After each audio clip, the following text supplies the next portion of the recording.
Hello जय हिंद प्यारे दोस्तों। तो कैसे हैं आप सब? आशा करते हैं बहुत ही अच्छे होंगे। तो आज हम देखने वाले हैं SKMU सेमेस्टर 1 AEC हिंदी का टॉप 100 क्वेश्चन। जिस प्रकार आप लोग को क्या दिए थे, इंट्रोडक्शन टू कंप्यूटर आइडिया शेक पेपर जिस प्रकार आप लोग को टॉप 100 क्वेश्चन दिए थे, आप लोग का क्वेश्चन कितना लड़ा था, उसी प्रकार AEC हिंदी का टॉप 100 क्वेश्चन देख लिए। इससे भी बहुत क्वेश्चन आप लोग के एग्जाम में मिलेंगे। चलिए देखते हैं। पहला क्वेश्चन है यूनिट 1 का 50 क्वेश्चन। औपचारिक पत्र का मुख्य उद्देश्य क्या है, यानी औपचारिक पत्र हम क्यों लिखते हैं? तो क्यों लिखते हैं? आधिकारिक कार्य। तो आप लोग समझ लिए औपचारिक मतलब क्या होता है?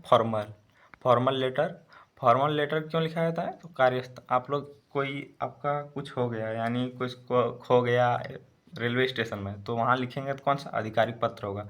पुलिस स्टेशन में कुछ हो गया है तो पुलिस स्टेशन में लिखिएगा तो कौन सा पत्र हो जाएगा? आधिकारिक पत्र। और अनौपचारिक होता है एक इनफॉर्मल। इस औपचारिक को इंग्लिश में कहते हैं फॉर्मल और अनौपचारिक को क्या कहते हैं? इनफॉर्मल। इनफॉर्मल जब लिखिएगा तो वह लिखा जाता है पारिवारिक संबंध के लिए। दोस्त को लिख रहे हैं या अपनी माता या पिता को, किसी को भी लिख रहे हैं तो वो क्या हो गया? इनफॉर्मल हो गया। तो उसको अनौपचारिक कहते हैं और पारिवारिक तौर पर यूज किया जाता है। और औपचारिक पत्र आधिकारिक कार्य के लिए। देखिए अनौपचारिक पत्र किसे लिखा जाता है? तो अनौपचारिक पत्र बी नंबर आ जाएगा मित्र को परिवार को भी कह सकते हैं। ऑप्शन परिवार भी रहे तो परिवार में ही टिक करना है। क्वेश्चन नंबर 3 है, पत्र में विषय का क्या कार्य होता है? तो पत्र में विषय का क्या कार्य होता है? जो आप लोग लिखते हैं विषय, तो विषय का क्या कार्य होता है? तो बी नंबर हो जाएगा आंसर क्या? सार बताना लिखते हैं ना आप लोग। जब लेटर लिखते हैं तो 2 डेज लीव यानी 2 दिनों छुट्टी के लिए लिखते हैं, तो वह क्या होता है? सार बताना, यानी क्या करना चाहते हैं। आवेदन पत्र, जो आवेदन पत्र लिखते हैं, आवेदन पत्र किस श्रेणी में आता है, यानी एप्लीकेशन किस श्रेणी में आता है? इसका आंसर क्या हो जाएगा? औपचारिक हो जाएगा। एप्लीकेशन हम लोग कहाँ लिखते हैं? स्कूल में लिखते हैं, और वह संस्था है तो क्या इसका आंसर हो जाएगा? औपचारिक पत्र हो जाएगा, बी नंबर। आगे बढ़ते हैं। क्वेश्चन नंबर 5 है, प्रिय महोदय किसका उदाहरण है? तो प्रिय महोदय किसका उदाहरण है? सॉरी, तो इसका आंसर क्या आ जाएगा? संबोधन। अब प्रिय मित्र लिखिए, प्रिय मित्र या प्रिय पिता, जो भी लिखना है। प्रिय या सेवा में, ये सब लिखते हैं सेवा में, तो ये सब क्या हो जाता है? तो ये हो जाता है संबोधन। क्या होता है? संबोधन। इंग्लिश में इसको कहते हैं सैल्यूशन। संबोधन को इंग्लिश में सैल्यूशन कहते हैं। पत्र में हस्ताक्षर कहाँ किए जाते हैं? तो आप लोग जानते हैं कि पत्र में हस्ताक्षर एकदम नीचे में किया जाता है, अंत में। इसका आंसर कहाँ होगा? सी नंबर, सॉरी, अंत में होगा। क्वेश्चन नंबर 7 है, निबंध लेखन का मुख्य उद्देश्य क्या है? यानी निबंध हम क्यों लिखते हैं? तो क्यों लिखते हैं इसका आंसर क्या हो जाएगा? बी नंबर आंसर हो जाएगा विचार प्रकट करने के लिए। वाई वी रॉट निबंध का वाई वी रॉट आर्टिकल, तो आंसर क्या हो जाएगा? विचार प्रकट करने, टू एक्सप्रेस द आइडिया। इसका थोड़ा, क्योंकि कुछ बच्चे कमेंट किए थे सर हम इंग्लिश मीडियम से, थोड़ा थोड़ा इंग्लिश बता देंगे। पर्यावरण किससे संबंधित है? तो आप लोग ये भी तो ये करा सकते हैं, इन्वायरमेंट रिलेटेड टू। तो चलिए आप लोग थोड़ा मैनेज कीजिएगा, आप लोग को भी हिंदी आना चाहिए। आप लोग इंग्लैंड से नहीं है या कोई बाहरी विदेश से नहीं है, तो आप लोग भी समझ लीजिएगा। प्रकृति, आप लोग का जहाँ टफ, पर्यावरण किससे संबंधित है तो इजी क्वेश्चन है। आप लोग जहाँ टफ रहेगा वहाँ केवल बता देंगे। नैतिकता, नैतिकता का इंग्लिश होता है मॉरलिटी। मॉरलिटी का संबंध किससे है? तो इसका आंसर क्या हो जाएगा? चरित्र। यानी नैतिकता मतलब क्या होता है? आप कैसे कार्य करते हैं, आपका स्वभाव कैसा है, आप दूसरों के प्रति सहिष्णु है ना, यही होता है नैतिकता। क्वेश्चन नंबर 10 है, विज्ञान का संबंध है किससे है? तो इसका आंसर क्या आ जाएगा? बी नंबर, तकनीकी से। तकनीकी मतलब नई नई टेक्नोलॉजी से, विज्ञान से ही टेक्नोलॉजी का निर्माण होता है। क्वेश्चन नंबर 11 है, राष्ट्रीयता का सही अर्थ है? राष्ट्रीयता आप लोग पढ़े होंगे क्लास 10 में, राष्ट्रवाद। तो इसका आंसर क्या आ जाएगा? देश के प्रति प्रेम या देश प्रेम कह सकते हैं। आप लोग देखिए व्याकरण का आप लोग का क्वेश्चन दिया, समास संधि, उस सब देखिएगा बढ़िया से एकदम अच्छे विधि से आप लोग को बता देंगे। आप लोग को याद रह जाएगा कि क्या क्या करना है और कौन सा ऑप्शन हो जाए। ऑप्शन एलिमिनेशन सिखाएंगे आप लोग को। क्वेश्चन नंबर 12, चलिए पहले यहाँ क्वेश्चन कर लेते हैं यूनिट 1 के। निबंध के कितने भाग होते हैं? तो निबंध के कितने मुख्य भाग होते हैं? तो कितने होते हैं? 3 होते हैं। तो कौन कौन होता है? पहला होता है निष्कर्ष, पहला होता है भूमिका, प्रस्तावना या परिचय, कुछ भी दे तो इसको भूमिका, प्रस्तावना और परिचय तीनों एक ही होता है। या तो आपको भूमिका लिखा हुआ मिलेगा, या तो प्रस्तावना या परिचय, तीनों। तो तीनों को इंग्लिश में क्या कहते हैं? इंट्रोडक्शन। पहला होता है इंट्रोडक्शन, उसके बाद होता है तीन भाग होता है। 3 भाग में पहला इंट्रोडक्शन हो गया, दूसरा होता है मेन पार्ट यानी मुख्य भाग, जो जिसमें विचार प्रकट किया जाता है निबंध में। दूसरा होता है मेन पार्ट, और तीसरा क्या होता है? तीसरा होता है कॉन्क्लूजन। कॉन्क्लूजन मतलब निष्कर्ष, और मेन पार्ट को हिंदी में मुख्य भाग बोल देंगे। और कॉन्क्लूजन हो जाएगा चौथा, तीसरा हो जाएगा कॉन्क्लूजन। तो इसी प्रकार 3 पार्ट होते हैं। कितने होते हैं? 3 पार्ट। आप लोग याद रखिए, पहला होता है इंट्रोडक्शन, जिसे भूमिका, प्रस्तावना, परिचय कुछ भी कह सकते हैं। और दूसरा होगा मुख्य भाग यानी मेन पार्ट, और तीसरा होगा कॉन्क्लूजन। आगे बढ़ते हैं क्वेश्चन नंबर 13 की ओर। निबंध की शुरुआत किससे होती है? तो आप लोग को बताएं कि शुरुआत किससे होगी? तो प्रस्तावना। क्या हो जाएगा? प्रस्तावना दिया जाए, या भूमिका दिया जाए, या परिचय दिया जाए, तीनों एक ही होता है मीनिंग हिंदी में। निबंध का मध्य भाग क्या कहलाता है? मध्य भाग आप लोग बताइएगा क्या कहलाता है? मुख्य भाग कहलाता है। आगे बढ़ते हैं, क्वेश्चन नंबर 15 है, निबंध का अंतिम भाग क्या होता है? तो निबंध का अंतिम भाग क्या बताएं आप लोग को? निष्कर्ष होता है, कॉन्क्लूजन। और आप लोग को बता देते हैं, निबंध जो लिखा जाता है तो स्ट्रक्चर पूछा जाए, संरचना पूछा जाए तो क्या होगा? संरचना पूछा जाए तो सबसे पहले टाइटल डाला जाता है। टाइटल क्यों? शीर्षक। आप लोग कविता या कहानी पढ़ते होंगे तो टाइटल दिया जाता है, तो क्या हो गया? टाइटल यानी शीर्षक, जो आप यहाँ देख सकते हैं। उसके बाद क्या होता है? इंट्रो होता है। इंट्रो मतलब ये कह सकते हैं प्रस्तावना या मुख्य भाग। उसके बाद क्या होता है? मेन पार्ट होता है। उसके बाद मेन पार्ट होता है, उसके बाद सिग्नेचर होता है। मेन पार्ट के बाद क्या होता है? उसके बाद होता है मेन पार्ट के बाद कॉन्क्लूजन यानी निष्कर्ष। कॉन्क्लूजन होता है, उसके बाद होता है, उसके बाद सिग्नेचर होता है। निबंध में सिग्नेचर नहीं होता है, केवल 4 पार्ट। संरचना पूछा जाए तो पहला टाइटल होगा, दूसरा इंट्रो होगा, तीसरा मेन पार्ट होगा, और चौथा क्या होगा? चौथा होगा कॉन्क्लूजन। तो इसी प्रकार संरचना पूछा जाए तो आप लोग को दिया जाएगा, पहले क्या होता है, उसके बाद क्या होता है, इसके बाद क्या होता है। संरचना, निबंध का संरचना पूछा जाए तब, स्ट्रक्चर यानी। क्वेश्चन नंबर 16 है, पत्र में दिनांक कहाँ लिखा जाता है?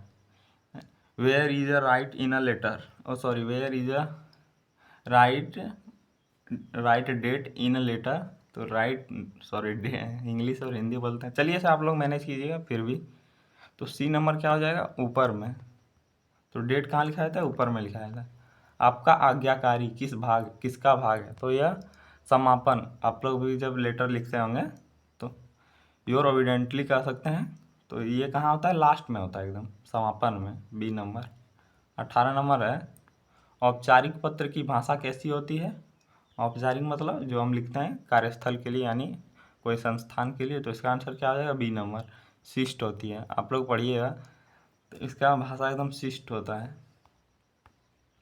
क्वेश्चन नंबर 19 है, शिष्ट या सरल भी दे सकता है। अनौपचारिक पत्र की भाषा कैसी होती है? तो इसका आंसर भी क्या हो जाएगा? सरल होता है। क्वेश्चन नंबर 20 है, मित्रों को पत्र किस प्रकार का पत्र है? तो इसका आंसर आप लोग को बताया था, मित्र को पत्र लिख रहे हैं तो, या परिवार को लिख रहे हैं, या आप लोग किसी भी सगे संबंधी को लिख रहे हैं तो वह कैसा पत्र होगा? तो अनौपचारिक होगा, अनौपचारिक, बी नंबर। आगे बढ़ते हैं, क्वेश्चन नंबर 21 है, पत्र में पता कहाँ लिखा जाता है? यानी अपना एड्रेस कहाँ लिखते हैं पत्र में, लेटर में? तो इसका आंसर क्या आ जाएगा? बी नंबर, ऊपर में एकदम, एट द टॉप। चलिए आगे बढ़ते हैं, क्वेश्चन नंबर 22 है, विषय यानी सब्जेक्ट जो लिखते हैं हम लोग लेटर में, किसके बाद लिखा जाता है? तो सब्जेक्ट किसके बाद लिखा जाता है? तो संबोधन। आप लोग को बताएं क्या लिखते हैं सबसे पहले? संबोधन मतलब क्या आ गया? सेवा में या प्रिय मित्र या प्रिय पिता, जो भी लिखना है, डियर फादर। तो जो भी लिखा था उसको क्या कहते हैं? संबोधन। संबोधन के बाद क्या होता है? सब्जेक्ट, यानी किस विषय क्या बताना चाहते हैं। प्रिय मित्र किस प्रकार का संबोधन है? तो यह क्या हो जाएगा? अनौपचारिक हो जाएगा। तो इसका आंसर क्या हो जाएगा? बी नंबर, अनौपचारिक। प्रिय मित्र हम कहाँ लिखते हैं? अनौपचारिक पत्र में। तो इसका आंसर भी क्या आ जाए? अनौपचारिक। आगे बढ़ते हैं, क्वेश्चन नंबर 24 है, निबंध में उदाहरण कहाँ दिए जाते हैं? तो निबंध में उदाहरण बी नंबर मुख्य भाग में दिए जाते हैं। कहाँ? मुख्य भाग में। और निबंध आप लोग को एकदम विस्तार में लिखना होता है, यानी पूरा एकदम डीप एक्सप्लेनेशन के साथ लिखना होता है निबंध, गहराई में। 25 नंबर क्वेश्चन है, निबंध में निष्कर्ष का क्या कार्य है? तो निबंध में निष्कर्ष का क्या कार्य है? बी नंबर क्या होगा? विचार समाप्त करना। क्वेश्चन नंबर 26 है, पत्र का मुख्य उद्देश्य क्या है? यानी पत्र का मुख्य उद्देश्य क्या है? तो क्या हो जाएगा? बी नंबर मुख्य पूछा है तो क्या हो जाएगा? सूचना देना। पत्र में मनोरंजन भी होता है क्योंकि खेल कूद के विषय में भी बताया जाता है। ये सब भी मुख्य ना पूछा जाए तो ए और बी दोनों हो सकता है। मुख्य लेकिन क्या होता है? सूचना ही देना होता है। औपचारिक पत्र किसे लिखा जाता है? तो औपचारिक पत्र किसे लिखा जाता है? बी नंबर हो जाएगा अधिकारी को। आप लोग को बताएं, अधिकारी को लिखा जाता है। क्वेश्चन नंबर 28 है, साहित्य। साहित्य क्या होता है? हिंदी को ही साहित्य कहा जाता है। आप लोग ग्रेजुएशन में पढ़ रहे हैं, उस लेवल को हिंदी को साहित्य ही कहा जाता है। निबंध किससे संबंधित है? साहित्य निबंध किससे संबंधित है? तो इसका आंसर क्या आ जाएगा? बी नंबर भाषा से। आगे बढ़ते हैं, क्वेश्चन नंबर 29 है, निबंध का शीर्षक कहाँ लिखा जाता है? तो आप लोग को बताए थे निबंध में शीर्षक कहाँ लिखा जाता है? शीर्षक आप लोग को बताया था स्ट्रक्चर में होता है। तो यह कहाँ हो जाए? एकदम फर्स्ट में, सबसे पहले लिखा जाता है शुरुआत में, यानी टॉप में कह सकते हैं। जब भी निबंध लिखते हैं तो पेज में लिखेंगे तो एट द टॉप में क्या लिखेंगे? टाइटल। टाइटल को शीर्षक कहते हैं। क्वेश्चन नंबर 30 है, पर्यावरण संरक्षण का उद्देश्य क्या है? तो पर्यावरण संरक्षण का उद्देश्य जीवन रक्षा है। क्या है? जीवन रक्षा। पर्यावरण संरक्षण आप लोग जानते हैं क्या? जो हम लोग प्रदूषण फैला रहे हैं, जो हमारी नदियाँ, हमारे जो देख सकते हैं शहर कितने गंदे हो रहे हैं। और आप लोग को एक सजेशन देना चाहते हैं कि आप लोग आचार्य प्रशांत से जुड़िए। आप लोग सोचेंगे आचार्य प्रशांत है, बहुत मुस्लिम बच्चे रहते हैं तो सोचते होंगे मैं आचार्य प्रशांत से क्यों जुड़ूं, वो तो हिंदू है। देखिए भाई, जब पर्यावरण संकट होगा, जब बाढ़ या भूकंप या आदि क्रियाएं होगी, तो आप लोग को यह देखकर नहीं मारा जाए। प्रकृति, जो प्रकृति होती है वो तो पक्षपात नहीं करती है। यानी जब घटना होगा तो सब मरेंगे, ऐसा बात नहीं है केवल हिंदू ही मरेंगे, केवल मुस्लिम मरेंगे या कोई अन्य समुदाय कर सकते हैं। तो आप लोग को एक सजेशन देना चाहेंगे, किससे? आचार्य प्रशांत से आप लोग जुड़िए। बहुत कुछ जीवन में सीख जाएंगे, बहुत कुछ हम सीखे हुए हैं, बहुत कुछ सीखे हैं। तो आप लोग को भी सजेशन देना चाहेंगे, जीवन आप लोग का बदल जाएगा, बदल जाएगा। आप लोग महिला हैं तो ज़रूर सुने, एक चैनल है शक्ति, आप लोग का एकदम नज़रिया, पूरा जीवन व्यतीत करने का नज़रिया बदल जाएगा। तो आप लोग को यही बताना चाहते हैं, आप लोग आचार्य प्रशांत से अभी तक नहीं जुड़े हैं तो जुड़ जाइए। कम से कम यूट्यूब चैनल देखिए आप लोग, ऐसा बात नहीं है, आचार्य प्रशांत का 60 मिलियन यानी 6 करोड़ सब्सक्राइबर है। यानी पूरे यूट्यूब में हिंदी चैनल का, पूरे यूट्यूब में हिंदी चैनल का सबसे अधिक सब्सक्राइबर है। गाना वाला रहता है डी सीरीज, उस सब का कंपेयर मत कीजिएगा, लेकिन आचार्य प्रशांत से आप लोग जुड़िएगा। मैं भी जुड़ा हूँ। तो चलिए, आप लोग को यही बताना था, आप लोग जुड़ जाइए, बहुत जीवन में क्लियरिटी आएगा, स्पष्टता। चलिए आगे बढ़ते हैं, क्वेश्चन नंबर 30 हो गया था पर्यावरण संरक्षण के विषय। इस विषय में सब लोग जान पाइएगा कैसा हमारा जीवन व्यतीत हो रहा है, जीवन का उद्देश्य क्या होता है। जीवन का उद्देश्य नहीं होता है, जब आचार्य प्रशांत से जुड़िए तो मैं मतलब अपना क्या उद्देश्य होता है, कैसा कार्य करना चाहिए। तो आप लोग जुड़िएगा, बहुत मज़ा आएगा, बहुत मज़ा, बहुत कुछ सीखेंगे, रोज़ नई नई बातें सीखेंगे। और आप लोग अगर महिला या लड़की हैं तो ज़रूर जुड़िएगा, ज़रूर जुड़िएगा आप लोग, बहुत जीवन में क्लियरिटी आएगा।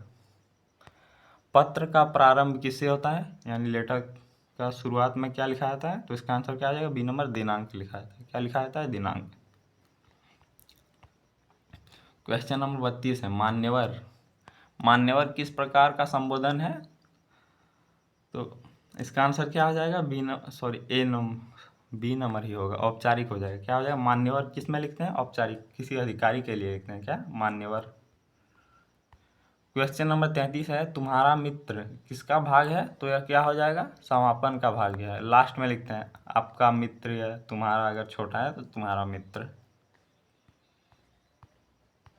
क्वेश्चन नंबर 34 है, निबंध में विचार कहाँ स्पष्ट किया जाए, तो क्या हो जाएगा इसका आंसर, मुख्य भाग में, यानी जो मुख्य भाग आप लोग को बताया था मेन पार्ट में। आगे बढ़ते हैं, क्वेश्चन नंबर 35 है, पत्र में संबोधन कहाँ लिखा जाता है। संबोधन क्या होता है, प्रिय मित्र, ये सब जो होता है, प्रिय मित्र सेवा में, प्रिय पापा, जो भी कहें, तो इसको कहाँ लिखा जाता है, विषय के बाद लिखा है। सॉरी, क्या लगता है, प्रिय मित्र, ये सब आंसर होगा क्या, सबसे ऊपर में, सॉरी, सी नंबर इसका आंसर होगा, 35 का सी होगा, एकदम ऊपर में लिखते हैं प्रिय मित्र। आप लोग भी लिखते हैं जब लेटर, तो सबसे पहले शुरुआत क्या करते हैं, अगर अनौपचारिक पत्र लिख रहे हैं, अगर घर के लिए लिख रहे हैं, तो क्या करेंगे, डियर फादर या डियर मदर, तो शुरुआत कैसे करते हैं, प्रिय मित्र या जो भी है, इससे शुरुआत करते हैं। तो इसका आंसर क्या आ जाएगा, सी नंबर हो जाएगा 35 का। 36 नंबर क्वेश्चन है, औपचारिक पत्र में भाव कैसे होते हैं। तो औपचारिक पत्र में भाव कैसे होते हैं, बी नंबर औपचारिक। चलिए आगे बढ़ता हूँ, क्वेश्चन नंबर 37 है, निबंध लेखन में क्या आवश्यक है। तो निबंध लेखन में क्या आवश्यक है, तो इसका आंसर क्या आ जाएगा, बी नंबर विचार आवश्यक है। निबंध किसे लिखते हैं, जब हम लोग को लिखना होता है निबंध, पर्यावरण प्रदूषण पर निबंध लिखो, अन्य विज्ञान पर निबंध लिखो, आपके जीवन पर निबंध लिखो, आपके जीवन के सबसे अच्छे दिन की निबंध लिखो, तो यही इसी प्रकार निबंध लिखा जाता है। विज्ञान और तकनीकी किस प्रकार का विषय है, तो यह बी नंबर वैज्ञानिक विषय है। आगे बढ़ते हैं, क्वेश्चन नंबर 39 है, निबंध में भाषा कैसी होनी चाहिए। तो बी नंबर स्पष्ट होनी, यानी क्लियर कर सकते हैं, एकदम भाषा क्लियर कट होनी चाहिए। आगे बढ़ते हैं, क्वेश्चन नंबर 40 है, राष्ट्रीयता। राष्ट्रीयता किस भावना को दर्शाती है। तो देश प्रेम की भावना को दर्शाती है। क्वेश्चन नंबर 41 है, पत्र का समापन कहाँ होता है। तो कहाँ होता है, अंत में। ये सब तो इजी ही है। क्वेश्चन नंबर 42 है, आपका विश्वासी, जो आपका विश्वासी यानी योर फेथफुली, किस में प्रयोग होता है। तो किस में प्रयोग होता है, समापन में।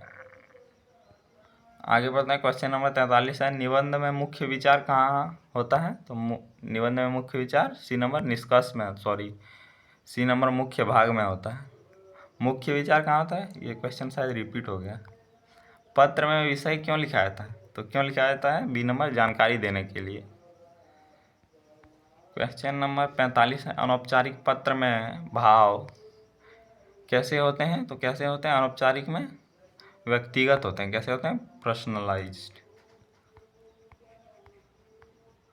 आगे बढ़ते हैं, क्वेश्चन नंबर 46 है, निबंध लेखन में क्या जरूरी है, यानी निबंध जब लिखते हैं उसमें क्या जरूरी है। तो क्या जरूरी है, बी नंबर अनुच्छेद। आगे बढ़ते हैं, क्वेश्चन नंबर 47 है, प्रिय भाई किसका उदाहरण है। तो किसका उदाहरण है, संबोधन। आप लोग को बताएं, तो प्रिय भाई या प्रिय बहन, कुछ भी लिखें जो सेवा में, ये सब क्या हो जाता है, तो ये सब हो जाता है संबोधन। पत्र में हस्ताक्षर क्यों जरूरी है। तो ताकि पहचान हो जाए कौन पत्र भेज रहा है। क्वेश्चन नंबर 49 है, निबंध का उद्देश्य क्या है। ये क्वेश्चन शायद 2 बार हो गया। विचार व्यक्त करना हो जाएगा, क्या हो जाएगा, विचार व्यक्त। पत्र लेखन किसका माध्यम है। तो क्यों हम पत्र लिखते हैं। तो संचार। संचार मतलब क्या होता है, एक दूसरे से बात करने के लिए या सूचना देने के लिए। तो ये क्या हो गया, संचार हो गया। 50 यहाँ यूनिट 1 के क्वेश्चन हो गया। अब देखिए यूनिट 2 के। यूनिट 2 के हिंदी ग्रामर आप लोग को पढ़ना है। इसमें आप लोग को टॉपिक मिलेगा, क्या क्या टॉपिक से पढ़ना है। तो आप लोग को एक वीडियो दिए हैं, वाला देख लीजिएगा, उसमें केवल ग्रामर ही है। आप लोग देख लीजिएगा, एईसी हिंदी क्वेश्चन पेपर, आप लोग टाइटल सर्च कीजिएगा, AEC Hindi question paper SKMU semester 1, तो आप लोग को मिल जाएगा। लोक प्लस, देखिए संधि पढ़ना है, आप लोग नहीं पढ़ेंगे। संधि का अर्थ क्या होता है, जोड़। जब संधि मतलब क्या होता है, अर्थ उसका होता है जोड़, तो दोनों को जोड़ के लिखना है। लोक प्लस अर्थ, तो क्या हो जाएगा इसका आंसर, ए नंबर लोकार्थ। क्या हो जाएगा, लोकार्थ। लोक देखिए क, आप लोग अगर हिंदी मीडियम से हैं तब समझ पाइएगा, अगर इंग्लिश मीडियम से हैं तो आप लोग को कठिनाई होगी। तो क्यों, अ जब यहाँ क होता है तो अ मिलकर क्या बन जाता है, यहाँ आकार बन जाता है। आप यहाँ देख सकते हैं तो क्या आकार बनता है। इसका आंसर क्या आएगा, लोकार्थ। क्वेश्चन नंबर 2 है, क्वेश्चन नंबर इसमें नहीं लिखे हैं तो आप लोग मैनेज कर लीजिएगा। विद्या जोड़ आलय तो क्या हो गया, विद्यालय हो गया। ये सब आप लोग जानते होंगे, इजी है, बचपन में पढ़े होंगे। क्वेश्चन नंबर 3 है सत जोड़ जन। सत जोड़ जन तो क्या हो जाएगा इसका आंसर सज्जन। ए नंबर हो जाएगा, क्या हो जाएगा सज्जन। आप लोग को समास बता देंगे इस प्रकार की, एक भी समास आप लोग का क्वेश्चन आएगा तो नहीं छूटेगा, फिक्स है, नहीं छूटेगा। राजा प्लस इंद्र का संधि रूप है तो राजा प्लस इंद्र का संधि रूप क्या हो जाएगा, ए नंबर राजेंद्र हो जाएगा, क्या हो जाएगा राजेंद्र। आगे बढ़ते हैं क्वेश्चन नंबर, चलिए क्वेश्चन नंबर तो नहीं है। गिरी प्लस ईस क्या होता है, गिरीश होता है, तो इसका आंसर क्या हो जाएगा गिरीश, ए नंबर।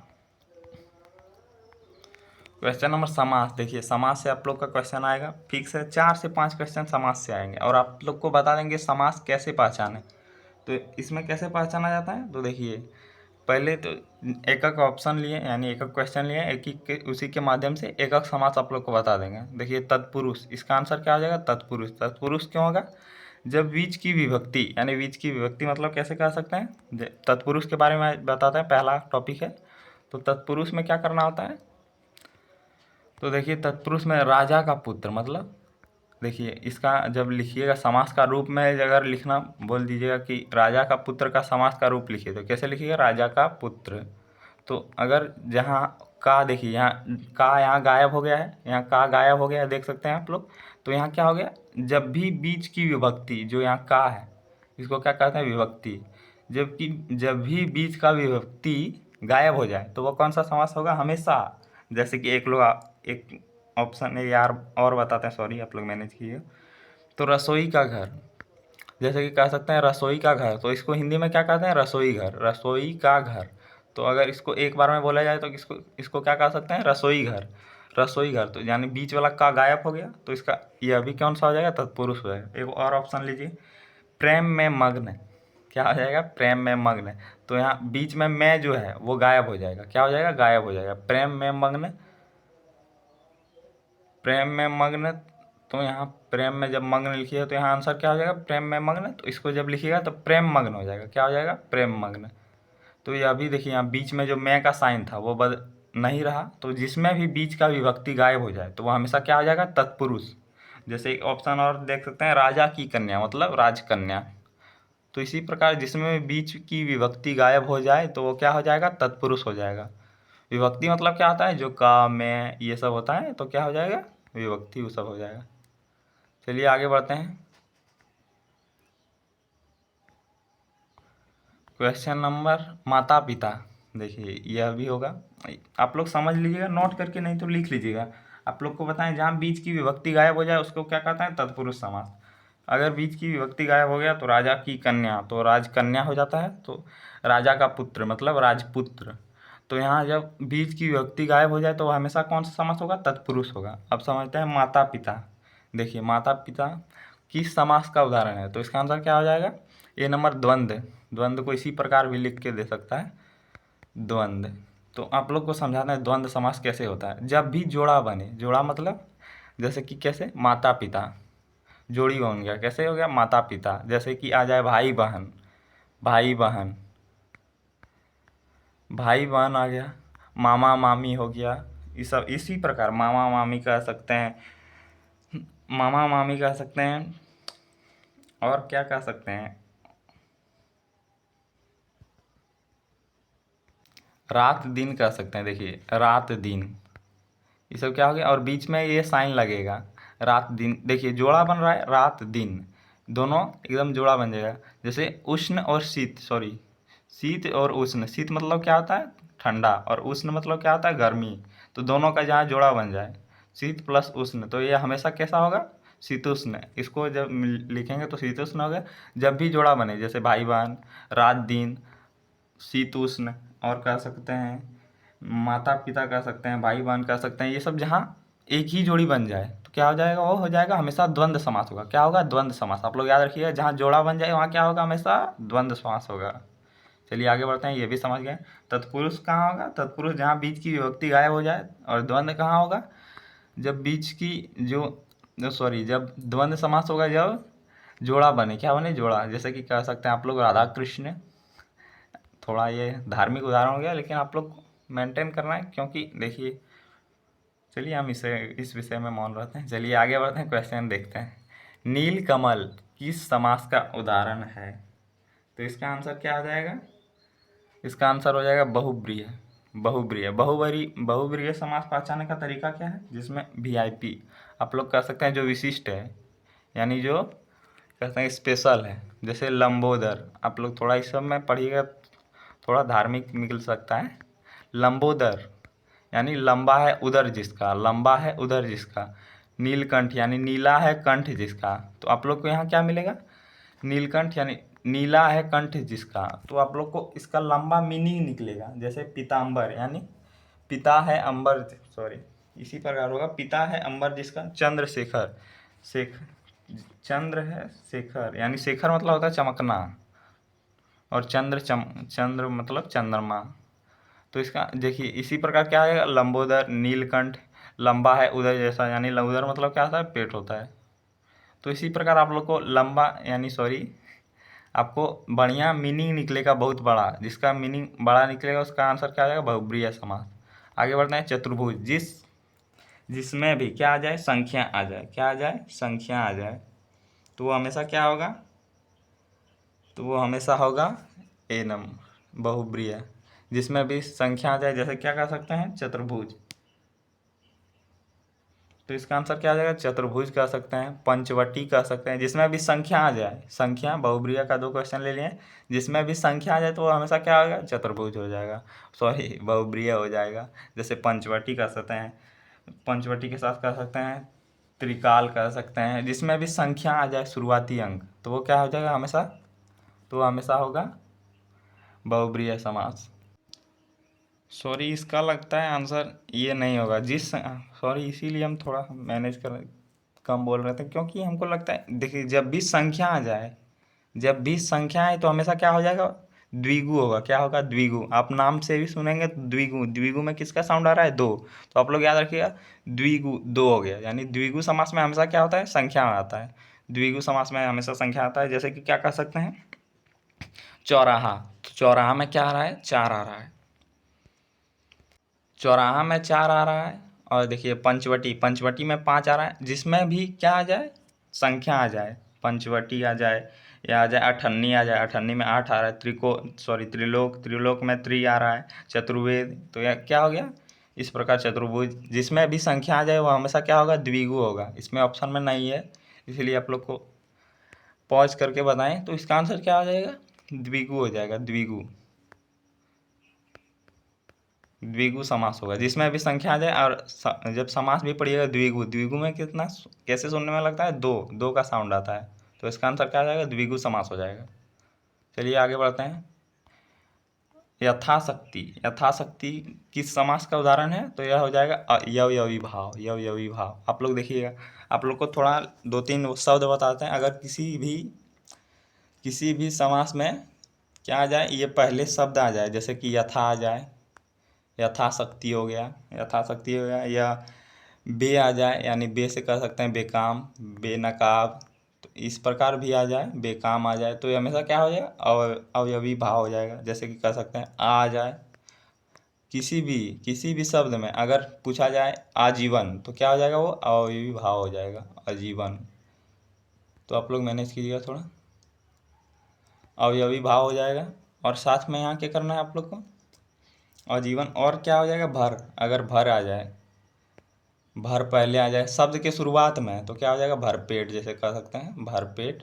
तो ये सब क्या हो गया, अवयवी भाव हो गया, अवयवी भाव। और एक क्या हो जाएगा, प्रति आ जाए, जैसे कि प्रति आ जाए, तो क्या हो जाएगा, वो भी हो जाएगा अवयवी भाव समास। तो प्रतिदिन, प्रतिमाह, ये सब क्या हो गया, अवयवी भाव समास हो गया। तो इसका आंसर क्या हो जाएगा, इसका आंसर हो जाएगा अवयवी भाव। और यथाशक्ति को पहचानने का क्या हो जाएगा, जब भी यथा या पहले आए, या बे पहले आए, या पहले आए पहले, या भर आए, या प्रति आए, तो ये सब अगर पहले लेटर है तो यह सब क्या हो जाए, अवयवी भाव। और क्या होता है, और जैसे कि एक ही संख्या दोनों बार आ जाए तो भी होगा अवयवी भाव समास। कैसे, जैसे कि रातों रात, रातों रात, दोनों एक ही संख्या आ रहा है, सॉरी दोनों एक ही शब्द आ रहा है, तो क्या हो जाएगा, वो हो जाएगा अवयवी भाव, जैसे कह सकते हैं बातों बात, तो ये सब क्या हो गया अवयवी भाव। अवयवी भाव में पहले यथा आए, बे आए, अ आए, आए या भर आए या प्रति आए या एक ही शब्द दो दो बार रिपीट हो, तो वो सब क्या हो जाएंगे, सब अवयवी भाव हो जाएंगे। तो इसका आंसर क्या हो जाएगा, अवयवी भाव हो जाएगा। चलिए आप लोग समझ गए होंगे, आप लोग थोड़ा नोट करके नजर में लिख लीजिएगा। आगे बढ़ते हैं, क्वेश्चन नंबर 11 से 14 है। हिंदी वर्णमाला में स्वर की संख्या कितनी होती है? अगर आप लोग अ आ लिखिएगा तो अ आ लिखिएगा, चलिए देख ही लेते हैं। अ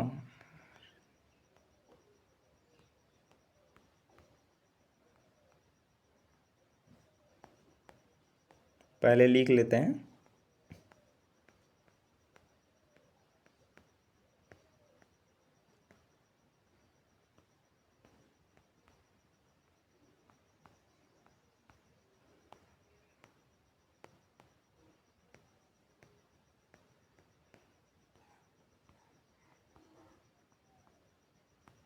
देखिए इतना ही होता है। अब गनिए कितना हो जाएगा, 1 हो जाएगा, 2 हो जाएगा, 3 हो जाएगा, 4 हो जाएगा, 5 हो जाएगा, 6 हो जाएगा, 7 हो जाएगा, 8 हो जाएगा, 9 हो जाएगा, 10 हो जाएगा, 11 हो जाएगा, 12 हो जाएगा, 13 हो जाएगा। सॉरी, ज़्यादा ही गंदियाँ लगता है। 3 4 5 6 7 8 9 10 11, इसमें 13 होता है लेकिन 14 लिखा गया है। शायद यहाँ ए को रिपीट हो रहा है, ए रिपीट होगा, इसमें आंसर हो जाएगा 13 होगा। क्या होगा, 13 आप लिखिएगा तो इसका आंसर हो जाएगा 13 हो जाएगा। हिंदी वर्णमाला में स्वर की संख्या, स्वर में आता है अ आ, जितना भी यहाँ शब्द लिखे हैं तो अ आ आता है हिंदी वर्णमाला में भी। ए यहाँ नहीं होगा, आप लोग मैनेज कीजिएगा, ए नहीं होगा। तो देखिए यहाँ 13 होगा, ये क्या कहा जाता है, सब स्वर वर्ण कहा जाता है। क्या कहा जाता है, स्वर वर्ण। आगे बढ़ते हैं, व्यंजन वर्ण। व्यंजन वर्ण की संख्या कितनी होती है, 33 होती है। आप लोग याद रखिएगा, व्यंजन वर्ण की संख्या पूछी जाए तो कितनी हो जाएगा, 33 हो जाएगा। यानी पूछा जाए क पूछा जाए, प ट यस, कुछ भी पूछा जाए, च छ, ये सब तो क्या हो जाता है, वे सब हो जाता है व्यंजन, व्यंजन हो जाता है। आगे बढ़ते हैं, क्वेश्चन नंबर अ को क्या कह सकते हैं, तो अ को क्या कहते हैं, बी नंबर हो जाएगा, स्वर कहते हैं। आप लोग को बताते हैं अ को, सॉरी ओ इसको लेटर दिया है, हम सोचे अ पूछा है यानी क्या है, तो अ में अनुस्वार दिया तो ये क्या हो जाएगा, अनुस्वार कहा जाता है इसको। आगे बढ़ते हैं, इसका आंसर बी होगा। प क्या है, तो प क्या हो जाएगा, आप लोग को बताएं, प क्या हो जाएगा, व्यंजन हो जाएगा, डी नंबर। आगे बढ़ते हैं, क्वेश्चन नंबर 15 से 18 है। तो आप लोग को वाक्य की शुद्धि का क्वेश्चन आप लोग देखे होंगे, एक वीडियो दिए हैं एसी हिंदी का क्वेश्चन पेपर, तो उसमें बढ़िया से बताएं। आप लोग पढ़िए, चारों पढ़ लीजिए, उसके बाद आप लोग ही बताइए क्या आंसर होगा। आप लोग आंसर देखिए, सबसे जो सुनने या पढ़ने में सटीक लगे तो वही आंसर हो जाएगा। मुझे पानी पीना है, मुझे पानी पीनी है, तो मुझे पानी पीती है, सॉरी मैं पानी पीती हूँ, है तो कैसे होगा, मैं पानी पीती हूँ होता, मैं पानी पीना हूँ तो ये भी गलत होगा, पीती हूँ होता। मुझे पानी पीनी है और यहाँ है मुझे पानी पीना है, तो इसका आंसर क्या हो जाएगा, ए नंबर हो जाएगा। आप लोग सबसे सटीक देखिएगा, जो पढ़ने में लगे वही मार दीजिएगा ऑप्शन को। अशुद्ध क्या है, अशुद्ध वाक्य क्या है, तो इसका आंसर क्या हो जाएगा, अशुद्ध। देखिए वह स्कूल जाता है, यह शुद्ध है, वह स्कूल जाते हैं, यह क्या हो जाएगा, गलत हो जाएगा, तो बी नंबर गलत हो जाएगा। अशुद्ध वाक्य यानी इनकरेक्ट सेंटेंस पूछ रहा है, वाक्य सॉरी, इनकरेक्ट वर्ड पूछ रहा है। मैंने उसे किताब दिया, सही रूप है, तो इसका आंसर सही रूप क्या है, मैंने उसे किताब दी, दिया को कैसे कह सकते हैं, दी, यह क्या हो जाएगा, पास्ट टेंस हो जाएगा। सही वाक्य है यानी सही शब्द कौन सा है, तो बी नंबर क्या कर सकते हैं, तुम कहाँ जाते हो, तुम कहाँ जाते हैं, है नहीं होगा, हो होगा, क्या होगा, हो। आप लोग पढ़े होंगे या हिंदी में शायद पहली या दूसरी कक्षा में पढ़ेंगे, तुम कहाँ जाते हो, तुम में हो लगता है। 19 से 22 मुहावरे हैं, तो मुहावरे भी पढ़ लीजिएगा। आँखों के तारे का अर्थ क्या होता है, तो आँखों के तारे का अर्थ होता है तारा, सॉरी प्रिय व्यक्ति, क्या होता है, प्रिय व्यक्ति। नाक कटना का अर्थ क्या होता है, तो नाक कटना का अर्थ क्या होता है, अपमान होना, ये सब आप लोग जानते होंगे। नाक कटा दिया। दांत खट्टे करना, दांत खट्टे करना का मतलब क्या हो जाएगा, आप किसी खेल में या कुछ में हार गए हैं, तो बी नंबर क्या हो जाएगा, हारना, हराना, सॉरी हराना, किसी को हरा दिए हैं। क्वेश्चन नंबर, हाथ मलना, हाथ मलना मतलब क्या होता है, पछताना।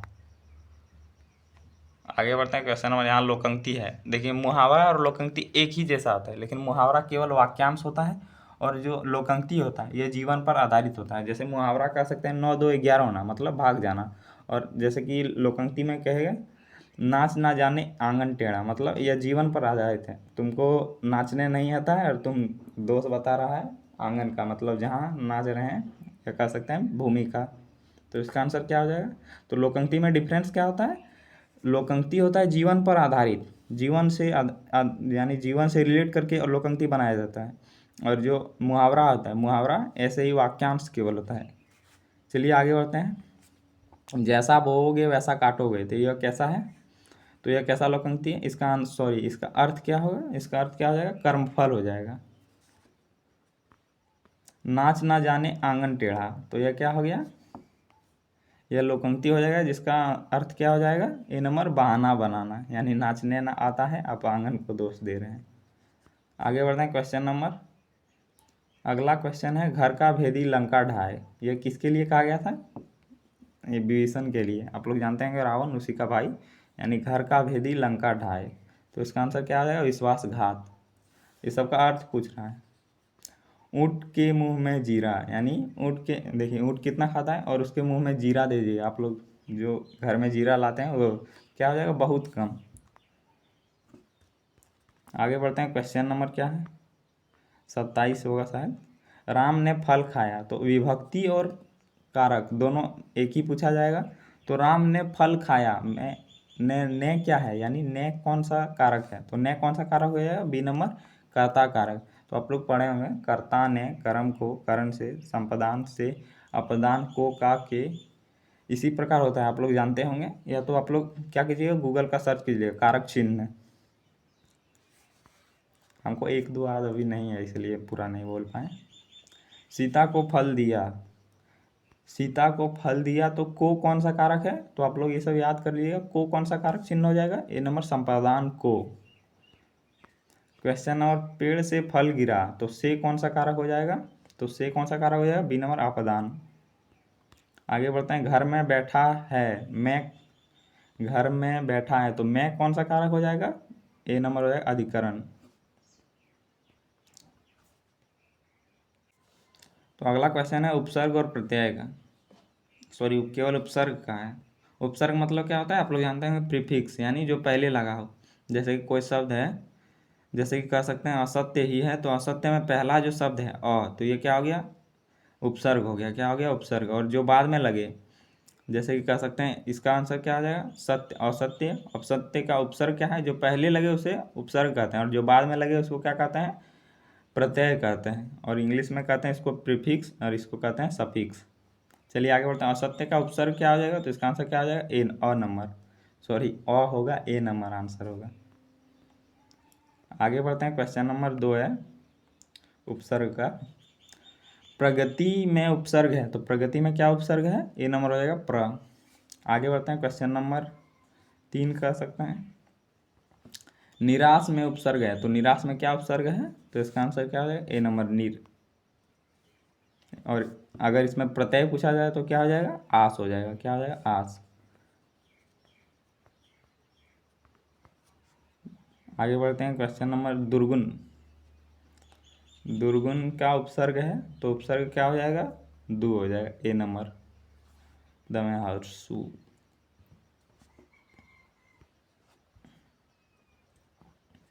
35 से 38 प्रत्यय है, तो पढ़ाई में प्रत्यय क्या है, प्रत्यय, तो क्या हो जाएगा, पढ़, बी नंबर हो जाएगा। ओ सॉरी प्रत्यय पूछा है, यानी लास्ट में उपसर्ग हो गया पहले में, और आई आई जब भी पहला, आप लोग को बताएं स्वर, स्वर यानी आ में जो पहला शुरुआत होगा, कुछ यानी कुछ अपवाद भी हो सकते हैं, लेकिन जब भी शुरुआत होगा तो आ के जितने भी सेंटेंस, जितने भी शब्द होते हैं 13, उसी का शब्द के साथ शुरुआत होगा। एक दो क्वेश्चन क्या हो सकते हैं, अपवाद भी हो सकते हैं, एक दो क्वेश्चन में नहीं भी लग सकते हैं। क्वेश्चन नंबर 2 है प्रत्यय का। सुंदरता में प्रत्यय है, तो सुंदरता में क्या प्रत्यय है, यानी लास्ट में क्या लगा है, तो इसका आंसर क्या हो जाएगा बी। जैसे कि यहाँ देख सकते हैं, यहाँ कोई और नहीं लगा है, तो ये क्या हो जाएगा, एक्सेप्शन हो सकता है। बालकपन, बालकपन में प्रत्यय क्या है, तो इसका आंसर क्या आ जाएगा, बी नंबर पन। आगे बढ़ते हैं, मित्रता, मित्रता में प्रत्यय क्या है, तो क्या हो जाएगा, बी नंबर ता।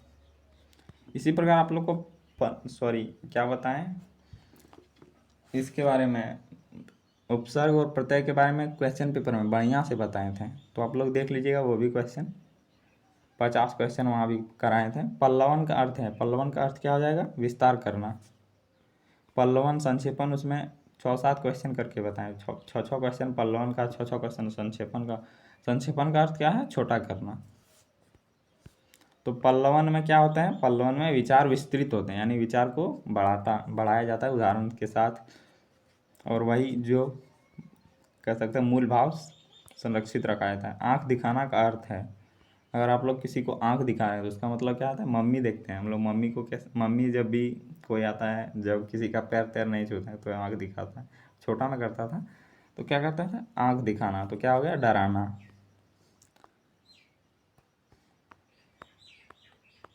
आगे बढ़ते हैं, क्वेश्चन नंबर 43 से 50 है। जो कभी ना मरे, यहाँ क्या है, अनेक शब्दों के बदले एक शब्द, तो इसका आंसर क्या हो जाएगा, जो कभी ना मरे, which is not sorry who is not die, तो इसका आंसर क्या हो जाएगा, अमर। क्या हो जाएगा, अमर। तो इसको इंग्लिश में क्या कह सकते हैं, इमोर्टल। इमोर्टल मतलब हो सकता है मृत्यु जिसका कभी ना हो, जो सब जानता हो, who knows who everything knows, तो क्या हो जाएगा इसका आंसर, बी नंबर सर्वज्ञ, यानी जो बहुत कुछ जानता। क्वेश्चन नंबर, जो दूसरों का भला करे, जो दूसरों का भला करे उसको क्या कहते हैं, परोपकारी। आगे बढ़ते हैं, क्वेश्चन नंबर अगला है, जो सत्य बोलता हो तो उसको क्या कहते हैं, सत्यवादी। जो कम बोलता है उसको क्या कहते हैं, सॉरी जो कम बोलता है उसको क्या कहते हैं, मितभाषी। मितभाषी यानी कम बोलना। आगे बढ़ते हैं, जो अधिक बोलता है उसको क्या कहते हैं, तो आप लोग क्या कहेंगे, वाचाल। क्या कहेंगे, वाचाल। जो दूसरों पर निर्भर हो उसे क्या कहेंगे, अरे जो दूसरों पर निर्भर हो उसको क्या कहेंगे, पराधीन, यानी पर के अधीन है। जो पढ़ा लिखा उसको क्या कहेंगे, शिक्षित। यहाँ देखिए आप लोग का क्वेश्चन कंप्लीट हो गया, देख सकते हैं यहाँ से क्वेश्चन नहीं है। तो देखिए आप लोग को अगर चाहते हैं इसका पीडीएफ टेलीग्राम पर भेज देंगे, आप पीडीएफ से भी जा एग्ज़ाम टाइम जाते समय रिवीजन कर लीजिएगा। तो चलिए मिलते हैं अगले वीडियो में, जय हिंद।